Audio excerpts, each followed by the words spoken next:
12 April আগামীকাল এক ঐতিহাসিক সময়ের সাক্ষী হতে যাচ্ছে পুরো বিশ্ব, যেখানে দলমত নির্বিশেষে শুধুমাত্র ইমানের দাবিতে, কালেমার দাবিতে সকল মুসলিমরা ঐক্যবদ্ধ হয়ে মার্চ ফর গাজা তে অংশগ্রহণ করবে। আমি থাকবো ইনশাল্লাহ, আশা করি আপনারাও থাকবেন।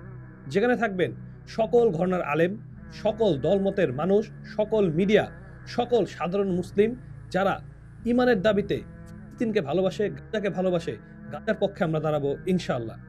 এই গণজোয়ার যেন আল্লাহ তাআলা কবুল করেন, এই গণজোয়ার যেন আল্লাহ সুবহানাহু ওয়া তাআলা সাফল্য এনে দেন। এখান থেকে আপনাদের বুঝতে হবে, আমরা মুসলিমরা ইমানের দাবিতে সবাই এক। যে যাই করি না কেন, যে দলের মতেরই হই না কেন, আমরা মুসলিমদের বিপদে সবাই ঐক্যবদ্ধ হয়ে একসাথে মাঠে নামতে পারি। আলহামদুলিল্লাহ, এটাই আল্লাহ তাআলা কোরআনে বলেছেন, তোমরা আল্লাহর রুজ্জুকে শক্ত করে ধরো, দলে দলে বিভক্ত হও না। আমরা হয়তো দেখা যাচ্ছে আমরা দলে দলে বিভক্ত, কিন্তু মুসলিম উম্মার স্বার্থে আমরা মুসলিমরা এক ডাকে এক কাতারে আসতে পারি।